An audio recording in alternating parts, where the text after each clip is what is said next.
All right. House of the Dragon, Season 2, Episode 8, The Queen Who Ever Was. The Queen Who Ever Was. It's a clever play on words. Because you see Holden. Rhaenys was the queen who never was. And there's the boat in this episode. Ship, Holden. Come on, show some respect. It's a ship. This is a divisive finale because, okay, I'm going to go out and say, I think this is a decent episode in and of itself. I do not think it's really any worse than the rest of the season. I agree with that. I would say it's pretty on par with the rest of the season in terms of quality. Atrocious finale. I mean, like in terms of what they did this season, like the most tone deaf finale you could possibly have done. There is the episode prior to this would have been a better finale than this episode. It's like if you took Game of Thrones season 6, spoilers for Game of Thrones. Hopefully you've seen it, watching House of the Dragon. Yeah. Game of Thrones season 6, there's a lot of parallels to this, right? Because you have all the factions coming together. Oh my gosh, it's everything we've been waiting for. The Daenerys is coming to Westeros. Cersei's now on the Iron Throne. Jon is now the new king of the North. All these things that were taking, years to come to. It's all coming to a head. But that happened, and they left you off with that with Daenerys sailing towards Westeros. That happened, but also the Battle of the Bastards happened. Cersei blowing up the Sept, getting rid of all her political rivals. That also happened in those last 2 episodes. It feels like here's all this, great setup to this next season that you're going to be really excited for, but there was the big payoff. And I'm not saying I need a big battle or something, but I need something to chew on. The closest thing we've had to chew on, I guess, is the episode prior with the red sowing, as they call it, or even, the Battle of Rook's Rest. It just seemed very weird to end the season here. By ending the season here, it didn't feel like we got a season's worth of content. Well, yeah. Okay, in the second season. So I'm not that bothered by this as the finale because I came into this with very resigned expectations already. Okay. Because but that doesn't make it any better. I'm not saying it necessarily makes it better, but it doesn't hurt my enjoyment of it as much personally. And we've talked about this. I think I'm not sure if we talked about it while the season has been airing, but I know we definitely mentioned it before. How this is a shorter episode count the season does than the previous one. This one only having 8 episodes as opposed to the previous 10. And so there's been a lot of, discourse about that and how, 5-6 episodes in, people, including us to an extent, I think, were like, how can you make this satisfying with the amount of time you have left? And so I kind of went in with thinking that they're just not going to, and then they didn't really. So I'm like, okay, it matched my expectations okay. I think expectation, whatever. Yeah. But standing back now, looking at the season, I mean, this is inexcusable in terms of this is the arc and the amount of things that actually happened. Mm-hmm. I saw a couple people online say you could have just watched episode 4 and episode 7 and you would have understood what happened this season. Yeah. Because every other episode, all the characters are basically just doing the same thing. I think this is what people think The Boys is doing. Which right now. I can understand that. And I don't want to spoil The Boys. No. But The Boys was at least fun to watch. No, for a yeah. lot of it. I think The Boys had a lot more going on in its current season and actually had more character growth, more actual plot developments, and a stronger finale. Yeah, and a stronger finale than this season did. Well, certainly. Yeah, I think so. But leading up into the finale, I think a lot of people would have said the same thing. Very parallel. It's like in a lot of ways that The Boys season 4, and I don't want to derail the conversation because a lot of people probably haven't seen it, but felt like a little bit of a filler season, unfortunately, before the big final season.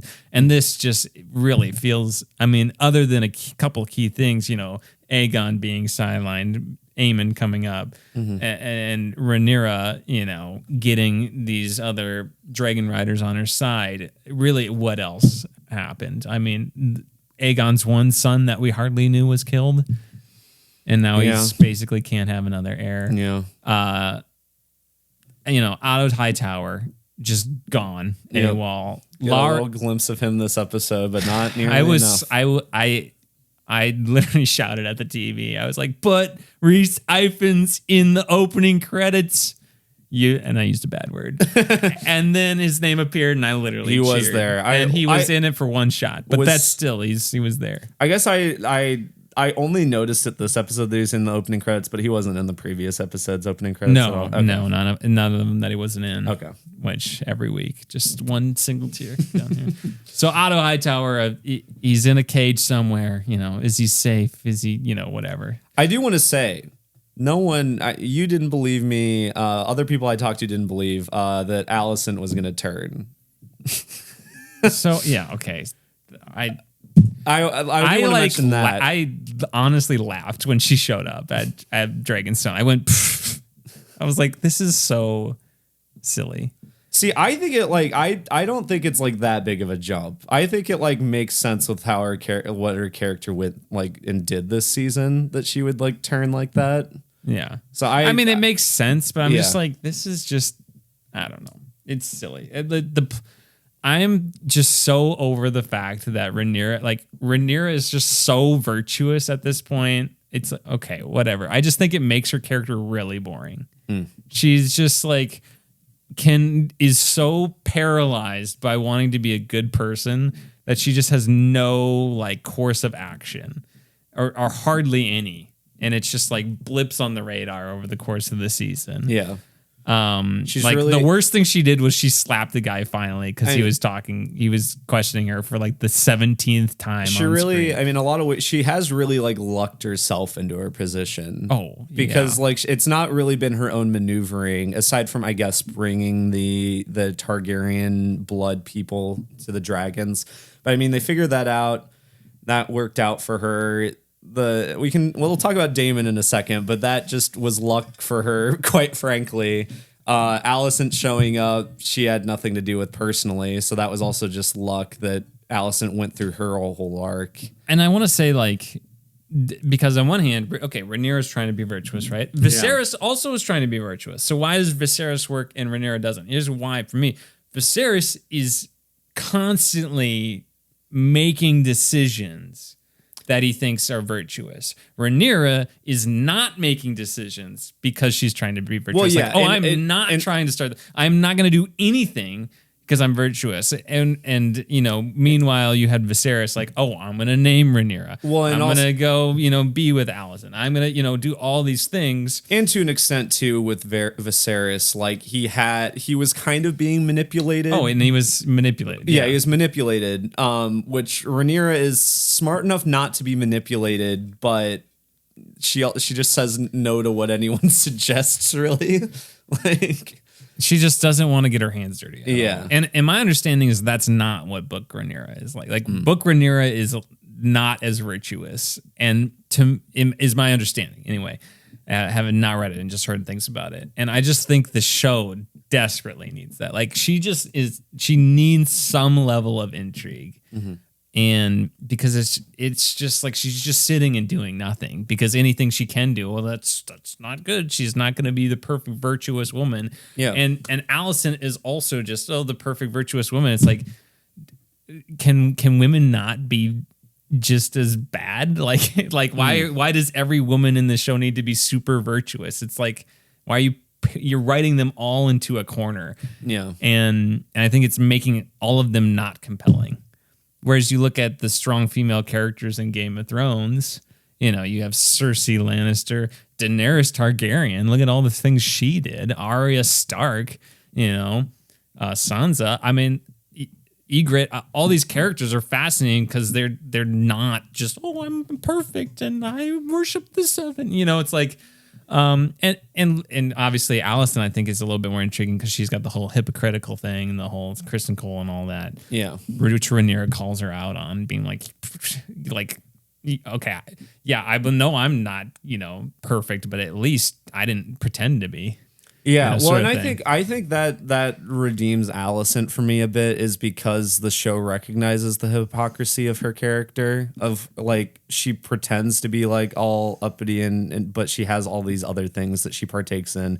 She has these sons that are just horrible people and you know, I think Alicent works for me this season overall. So Okay. I don't know. I like the idea of her at least having this plan of like, look, Aemon's gonna go to Harrenhal, you come to King's Landing, you kind of claim it, we'll put our weapons down and let you walk in as the conqueror. Okay. This was better than Rhaenyra sneaking into the Sept. That was just stupid. I'm sorry. That was dumb. Like literally if Alicent leaves and she gets killed, like, okay, she's the queen consort or whatever. Like, who cares? Like, not clearly, she's not even on the small council. It's not important. Rhaenyra sneaking in as literally public enemy number one for the Greens. So dumb. I cannot get over that. I think that was just beyond silly. In terms and just. I believe that's not in the book, and I cannot imagine George R. Martin writing something that goofy. And I will say this is at least better and more interesting than that. I do like how they framed that conversation of, you know, like Rhaenyra's like, look, I'm freaking killing Aegon. Like, so it's like you either pick Aegon or you pick me. And she's like, yeah. Guess you. It's strange. I really feel like we needed another episode or just condense the episode. I feel like we needed to see what happens in this 3 days. Well, that's exactly it. I think we should have had the full 10 episode count and however that ends, because then it's like, okay, now we have to wait 2 years for this 3 days to pass in the story. Because to me, I'm not reading the book, it almost seems like Rhaenyra maybe will capture King's Landing, and then maybe Old Town will be kind of the new base of operations for Team Green, while Rhaenyra will actually function out of King's Landing, which would be interesting to see, but I have no idea if that's even going to happen. Yeah, it makes, granted, I don't know where this story goes because I know basically nothing about the book, but it makes the setup for season 3 just feels like it's also going to be paced weird, but maybe in like the opposite direction, where it's like you're like this season ends and everyone's, you know, mobilizing to, you know, there's going to be a fight at Harrenhal probably. You have Rhaenyra that's in a few days going to try to take King's Landing. This all feels like this is going to happen in the first few episodes, and then I don't know what like literally the first episode. Yeah, and then I don't know what you do, and then I'm not necessarily the rest of the season will be slow, but it's just going to feel weird to have that at the very beginning, I guess. Yeah. Unless they stall for another few episodes. Well, that's the other thing I was thinking. Like they could, I guess, theoretically draw that out, but that would just be worse, I think. Just very strange. Very strange. Obviously, we haven't read the book, so I don't know if it makes sense. I don't know why they decided to do that because I haven't read it. So what sort of the structure they're going to go with. But from someone who hasn't, very, very strange decision to cut the season off here. Yeah. But with that in mind, let's talk about the episode itself as the episode. One of the big kind of threads that was going through on was Tywin Lannister is off trying to recruit the pirates. Someone mistakenly calls Tywin at some point. Tyrod I thought that was kind of a funny bit, almost like a Squidward tennis balls kind of bit from SpongeBob. I thought that was pretty fun. I've seen Thailand, you know, like, oh, I'm Thailand, I'm a Lannister, I'm so that was rich and stuff, and he's got to like appeal to these pirates, and he just clearly does not want to be there anywhere else in the world. A lot of people don't like Lohan or whatever, Lindsay Lohan, whatever her name was. Yeah, whatever her name was. I thought she was kind of fun in terms of just like this kooky, weird character. Strange to just put her in the finale and introduce her then again. Well, maybe my hottest take is that's the thread of this episode that like maybe worked the least for me. Does not match. It doesn't match at all. It's very tonally off from the rest of the episode. It comes out of nowhere because we really haven't spent that much time with Thailand at all this season, aside from like a scene or two. And so to just have them cut back to that 3 or 4 times throughout this episode. The structure of this entire season is really odd. Very odd choices because you have that, which a lot, I had a lot of fun with Thailand, having to sing and getting asked to bang this lady's wife. Yeah, there's playing in the mud, There's cute moments there, but I'm just, and like the big picture of it, I'm like, I didn't need this at all. Should have been in another episode. Yeah. Another just bizarre thing is Lena going to tame the dragon. I don't think you need a screenwriting like seal of it. Like you don't have to be an accomplished screenwriter to know that. I feel like it's almost like why would they not include that with Rhaenyra getting all her other dragons? Yeah. Right? Like, oh, I got all these dragons. Also, Lena's getting this dragon over here. Now all this is coming together. Yeah. That seems like a natural thing to happen in episode 7 with the rest of them taming the dragons. But it's almost like, oh, well, we have to include Lena in the last episode. And we're just going to randomly cut back to her wandering several times. It's just, there's so many scenes in this show where nothing changes or they retread the same ideas. Yeah. It's like you have to trust your audience to be able to understand things and pick up on character development that's not simply stated. Or it's like, oh, we showed not tell with Allison the last episode. Dude, we know that Allison is conflicted already. And I know you had less of a problem with I didn't mind that stuff. But Allison swimming in the lake by herself, I'm like, I don't need that to understand that Allison is conflicted about it. You literally had like 5 conversations with Rhaenyra to talk about it. It's like, I didn't need that. I get it. Like, it would have been more effective to me if it was a small moment, like literally just seconds, extra seconds on a shot of her. I don't even think, I think the shot of her with the council when she is sitting there and it's the shot that zooms in on her. Yeah.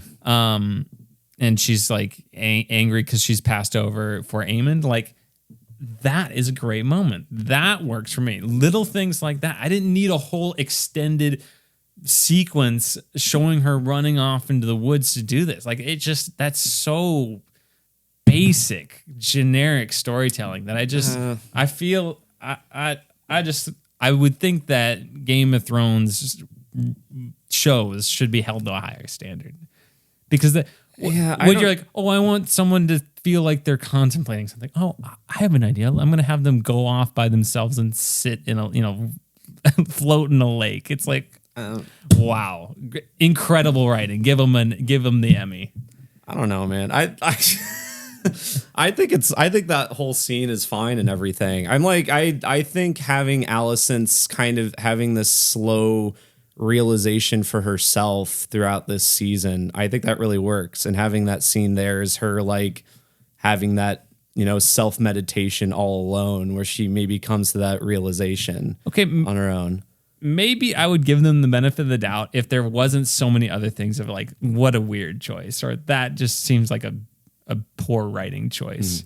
I'd be more willing to buy that. And if the other episodes, and if there was actually just like more to chew on each episode. But I think with lacking all those things, it just highlights like, okay, this is, I feel like I don't have that big of a problem with it that I'm making it into, but to me, it's like a microcosm of the season as a whole. See, I feel like there's just like way more other like examples to me, but like, I mean, I get what you're saying.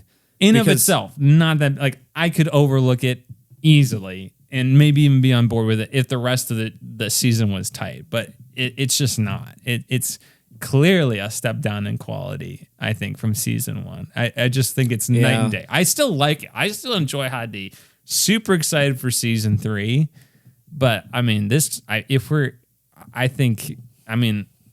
I will save my full opinion to like rewatching it before season 3 comes out, and I'm sure a lot of things, right, will be, it's like sanding something down. It'll be a lot smoother watching it the second time, knowing where everything is leading, all that sort of stuff. So I can kind of see it through that new perspective, but I won't have as intense of a reaction to certain things, but it's just like, man, I think as a season just it's not great. It's one of the weakest seasons in Game of Thrones. Yeah, probably. Yeah, I guess. Other than season 8, I would rather watch season 7 of Game of Thrones I'd rather over watch this than season 7 of Game of Thrones. Okay. Season 7's got weird. Go and get a White Walker to get Cersei. That's silly. But I don't know. I just think that other than season 8, this is the weakest. I mean, season. I've only seen Game of Thrones through once, but in retrospect, to me, what I remember of season 7 is doing a lot of like apologizing for it, like thinking it was going to get better, and it just didn't. So no, I think season 7's got quite a few good moments yet. So it probably does. You rewatch it. And it's pretty solid, but it's got goofy moments too. Don't get me wrong. I just think it's also more entertaining, and just more invested in the characters. Yeah. But, look, I enjoyed Thailand going. You don't seem to like it as much, or it's just weird place for it. Yeah, I mean, I don't necessarily have like a big issue with it like on its own, but just having it be in this finale, which is already kind of a mess, and you're not really establishing Thailand as this big character to follow throughout the rest of the season, aside from, like I said, 1 or 2 scenes, just feels really unnecessary to throw it in here.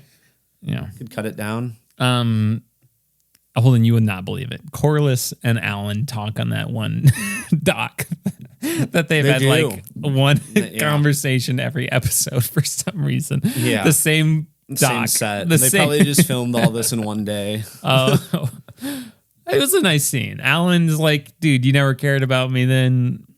I don't, I'm gonna resent you for it a little bit. Yeah, I mean, I think it helps especially set apart like Alan and Adam the other with one. 2 Ds. Yeah, I think it helps set them apart because Adam seems to be more like embracing Corlys's late fatherhood, trying to get to know them or help them out at least, even if from arm's length. And yeah, Alan's just like, nah, dude, you kind of just left us to rot when we were younger, and you didn't care about us until all your other heirs died. Exactly. That's what he says. Yeah. So I like that character moment for him. I don't know how much more of him specifically we'll get. Kind of feels like I don't know what else you could do with him, but we'll see. Yeah. Again, Corlys' biggest untapped potential in the show, I feel like. Just give him something to do. He's also the hand who has not given any advice. Yeah. Like, why is he the hand of the queen if he's not ever there giving advice? Yeah, I mean, like a lot of other things with this season finale, it seems like they're setting up for them to do big things this next episode or like this next season, and they just kind of had to tread water for some reason. And Corlys is a big example of that. Like, he's probably going to do big things with his boats next season. But Fleet. My bad. Yeah, his ships, his fleet.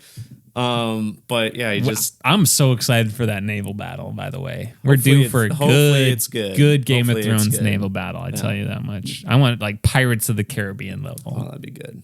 Let's get into a whirlpool thing. Yes. Yeah, look, Daemon, Harrenhal, it's at an end. He gets to basically see Aegon's dream.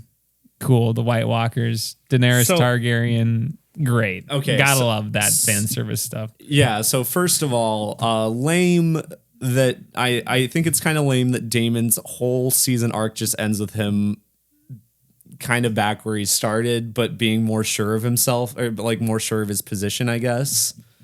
It's like, I don't know if we really needed a full season for this. Second, you know what? You could have had like 1 or 2 episodes. I think that's fine. If he's wavering. Yeah. And then you have literally 1 or 2 episodes of the visions. I do not think you needed to see like 5 episodes of this. Well, yeah, that on its own, I think there was just too much of that because it just whatever. But it felt like if they were drawing it out that long, that's not necessarily the position he should have ended up in because it just didn't feel very satisfying. It was just like, okay, great. I mean, it's nice that they're teaming up again, but it feels like he was having all this development and was maybe, especially towards the beginning of it, it was trying to push him one way, and then he's just like, all right, I guess I'm back on board. Whatever. He should have killed that guy, Broom. His name's like Broom with an E. He's that guy. The guy's like, with the realm needs a king right now. Oh yeah, that would have been good. You literally cut off Sir Alfred Vaemon's head. Yeah. You can keep the tongue, but you're just gonna let that guy. He literally like squirms out of there when he's like, "I'm gonna fight for Rhaenyra. I bend the knee." I thought it was a cool scene. Was it worth waiting that entire season for? No, I think you could have had a similar effect in less time. I think it's kind of lame that both him and Rhaenyra seem only motivated by the prophecy now. That just seems like I don't need the prophecy. Yeah.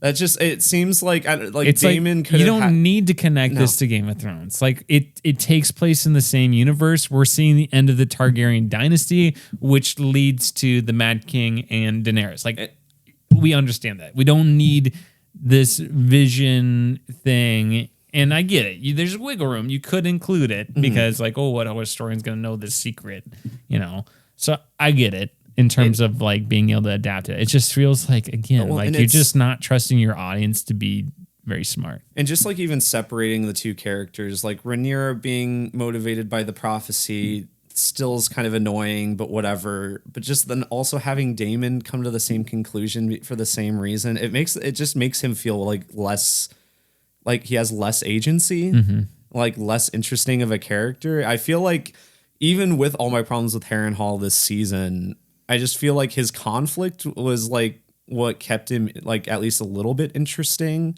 And now it just seems wiped clean and gone. And he's just like blindly going with it, I guess. Yeah. And that could be different come next season. But with the way this season ends, it seems to imply that he's just on board. And, Rhaenyra avoids the kiss, in a little moment there where seems to imply that she doesn't fully trust him still, but still, I don't know. I'm hoping they find something interesting to do with Daemon next season because I'm just not impressed. Yeah. It's too bad that it felt like one of the more interesting characters just got derailed for a whole season of content. Other things that happen here. Aemond he wants all ships to be inspected, leaving King's Landing because of he finds out about Rhaenyra's plan to get all the Targaryens and all that. But that's gonna hurt with the fishing boats and all the people in King's Landing. They're basically living off fish as their source of protein. Yeah, which someone needs to explain to me from a logistical standpoint how this blockade is working, because King's Landing, it's connected to land by everything else. So why is the blockade starving them out? I don't like what is cutting them off from all the food. I don't know. I don't understand that. I don't feel like that was stated in the show. If you look at the map of Westeros, it doesn't make much sense to me. But maybe someone explain in the comments why that works or if it doesn't work. The only thing I can think of is it's like some sort of logistical funnel where like the land mass is like they just can't get enough food. Maybe there's mountains between where a lot of the food is grown and where King's Landing. Yeah, that's the only thing I can think of. So maybe that's explicitly say that. But let us know down in the comments. Please do. Or email in tompodcast@gmail.com. Yes. Because literally, I just want to know, like, why is that a thing? Or is it not a thing? And the whole, Aemon's whole thing here is like, look, Helena, we are outnumbered, outmanned, outgunned, whatever the Hamilton song he sings. But we need you to fly a dragon. I'm sorry. And she's like, no, I won't do it. No. I'm too virtuous, like every woman in this show. I can't get my hands dirty. So that's the whole thing. I guess that's going to be a thing in season 3. Yeah. I mean, I like Helena. I mean, we haven't got like a ton with her, and I don't think we're necessarily supposed to know that much about her yet, which is fine. She's weird but nice. Yeah. So I enjoy that she's just kind of like this. She's like the only dragon rider that seems to not want to do it like at all, which is cool. That's cool. And I'm sure that'll add to an interesting dynamic. So honestly, like as disappointing as it is that this season didn't end with like a big battle or something, I don't mind that this is where Eamon's character kind of was ending the season, because it feels like Scared, scared, not and confident, desperate, like trying to yeah. get his sister on board. Yeah, I'm okay with that. Yeah, that I also think it makes it. Gosh, there needs to be one more episode. Like seriously, one more episode is what we need. Yeah. But yeah, no, that's all fine. I do see people saying that Helena talks to Damon in the vision. It's like, that guy literally murdered your son. Yeah. Why are you like reaching out to him? Well, and that was like in front of you. That was weird and vague, because I think the implication is she is talking to him, but it's also just, I don't know. It's very bizarre. I don't strange. Yeah. I guess maybe we'll know better as the show goes on. Kristen Cole and Gawain, G. Wayne, the man himself. Mm-hmm. So much development for him. Oh yeah. They have their moment because everybody's got to appear in the finale. Kristen Cole doesn't really do anything other than He wasn't in the previous episode at all. I think we mentioned that, but he wasn't in episode 7 at all. Best part of one of the better parts of the first half of the season, just AWOL. The second half of the season, really, Kristen Cole. But Gawain's like, dude, I know you're banging my sister. Don't you like have any honor? And he's basically like, look, man, honor. Who cares? We're dead. Like the dragons.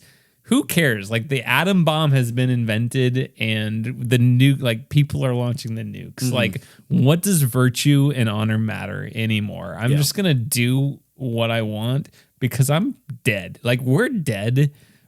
Odds are we are not going to survive this. And if we do, we don't care about anything else. Yeah.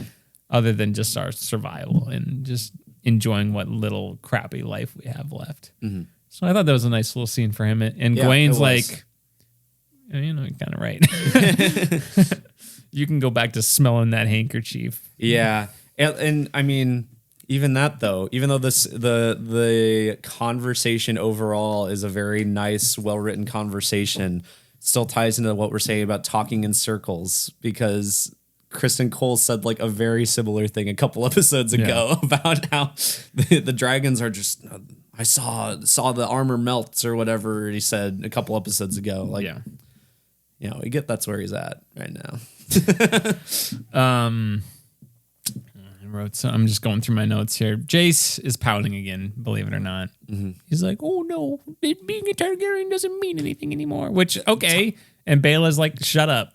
You have a dragon. She's like, you think you're the first illegitimate child to be named heir? Get over yourself. Like, learn history, one, and just do something about it. Like, you are in control of this. Quit being the victim of your situation. You realize how much privilege you have, man. You're literally the heir apparent to, hopefully, are the winning side here.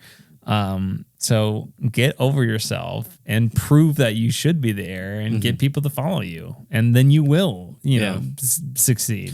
I feel like, at least for me, pouty characters like that usually really get on my nerves, especially if they're that way for a while. But it didn't really bother me with Jace, because I think there were just like enough like elements introduced throughout the season that would like make him nervous. Yeah. That I'm like, okay, and I get overdwelled on it. Yeah, no, not too much. So I like, it's mostly been the second half of the season that he's been this way. But I'm like, okay, I get where he's at right now. He should, but obviously, he should get over it too. Please. A lot of the blacks are a lot of pouty people on the Team Black right now. A lot of pouty people. I do want to say, because you reminded me of it when you were talking about Jace. Ulf, hilarious this episode. Yeah, I wasn't gonna get to Ulf. Okay. Ulf just whatever, honor, schmonner, chivalry, manners, who cares? It was like, it led to some very awkward scenes and stuff, and I'm like, man, I gotta respect Ulf here. He's so like unlike the rest of the characters. He just has very colloquial. Yeah, he's hilarious. I like Ulf a lot. Apparently the actor who plays Ulf ate 20 quails while filming that scene. It's a lot of quail. Eating good. I don't know how big It's like a small rotisserie chicken. Okay. But 20 of them. Yeah. 20, Holden. That's a lot. Yeah. Which And I also don't know how tells long also tells me that they're like have several cameras and they're just filming the whole scene basically at once. Like kind of Succession style, how the last season they just did super long takes with lots of different cameras. Yeah. That makes me think that. Like, otherwise, like these shows have like the what do they call it? The buckets that the food buckets that people come over and they just spit all the food out between takes. They might do that too. In the house that the dragons built or whatever, the inside of the episode they were talking about him eating quails. He's like, at some point you're just paid to eat birds, essentially. It's more than acting. I mean, my favorite bit with him was when he's like, when Rhaenyra says like, "Oh, as a knight will act with honor or whatever, behave accordingly. Make me a knight then," or something like that. Well, you better make me a knight. Hilarious. Good Need a Ulf sense stuff. of humor around here. Ulf is going to be a fan favorite, I think. And the actor seems to have just lots of fun. Yeah. Just choose the scenery, kicking his feet up on the Dragonstone map table, just spitting at Jace like, "Oh, who cares who you are? I'm a dragon rider." That's the prince. Oh, crap. He just like sits up a little bit. Your hair is as black as they say. Yeah, Ulf, hilarious this episode. Looking forward to more Ulf. Yes. Yes, and he's a dead man walking. I Probably, think he is not going to survive this show. I hope we get quite a bit more with him, but he is going to be super traumatized at the end. Like one of that the could two. be too. That'd be Just good too. Ultra traumatized. I just going back to Damon's vision. The 3-eyed raven was also there. Everybody's favorite thing, Holden. The 3-eyed raven. I love the 3-eyed raven. You gotta love it. That's not a super boring arc for Bran to have. Let's see. Damon, Silas, Alan scene. We talked about that. Allison visiting Dragonstone. Otto is in a cell. Then it's all a tease for that. That's all my notes, Holden. We didn't really mention the Aegon left. Yeah, Aegon. He's smuggled out by Laris. Yes, which throws a wrench into the plan, kind of. Yes, because when Rhaenyra comes, Aegon won't be there. Yeah, and then... Which is why I'm thinking that maybe, and don't spoil it, please, but I think maybe Rhaenyra the King's Landing may become their new seat of power, or one of them, and Team Green will have to revert back to Old Town. Yeah, probably. So there we go. Cool. Allison's other son is riding a dragon. Yeah, which I didn't even really notice until they said it inside the episode. Same. Darren, but not spelled the way everyone's marching. I will say all the themes. That was fun. The end of this episode dragged on a bit too long, I think, with just they had to show what everyone was doing. like at the very end, it kept cutting between things, kept cutting between the mobilization of the armies. And the biggest parallel I can think of is when I think I mentioned it a couple weeks ago when I saw the Horizon Part 1 and how the last and it's not this long, but the last 5 minutes of that is just like a sizzle reel for like the next part of the series or whatever. And I was just thinking that okay, this is going on a bit too long. This feels a bit egregious here. That's whatever. It's not a big deal. But and then that's when I realized, they're just gonna cut to the credits here. Yeah. Yep. That's what they did. Yeah, overall thoughts. Like I said, I did not personally mind that much because I had resigned myself that it was not going to be a huge, bombastic finale or even something that's that satisfying. I'm not saying that necessarily excuses it, but I did not have a big reaction to this like a lot of people did. And I was just like, yep. Again, I think it's a decent episode. I enjoyed the episode. I liked it. I had fun. And then it was over. And I'm like, well, shoot, now I have to wait 2 years for anything to happen. Yeah.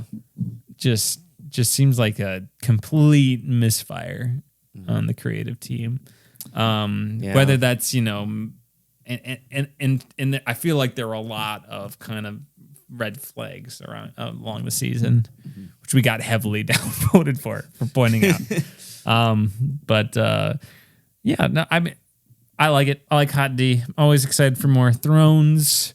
People watching this 10 years from now who get to just watch season 3, episode 1, no big deal. So, yeah, who cares? They'll probably think season 2 was fine. Yeah. So we got to live through it though. And we'll be back, season 3, episode 1. Don't go anywhere. Subscribe. 2 years. For Mark that. your calendars. Yeah, well, for a date we hopefully don't a little know. less than that. Yeah, it was a hopefully. little less than 2 years. Was to it? be fair, I don't remember Yeah, it was what- like August to October last time. That's right. This That's was right. June to August, so maybe April to June next time. You never Yeah, know. maybe. One can hope. Can you believe they made a season of Game of Thrones every year for a while? That's insane. That is insane. And like good. Mm-hmm. D&D, man. There's People just- like to crap on them, but Well, like that's an accomplishment. That's a whole wider topic to talk about maybe at some point of just how like prestige television takes so much longer now than it used to. Like within the last 5 to 7 years is started taking like yeah, really since the end of Game of Thrones. Yeah. Was Game of Thrones really the first? I'm trying to think of another show that took so long. it might have been because I mean, the last Breaking couple Bad kind of seasons- split its ending up. I think that was more of a network thing. I think Game of Thrones because I remember when they announced it like the season 7 or 8 or both or whatever when they're like 2-year gap or something. People are like, what the heck? people freaked out. But now it's like a regular thing unless you're the bear. In which case, you'll be left in Central Park by RFK Jr. So, and on that Little note, timely reference.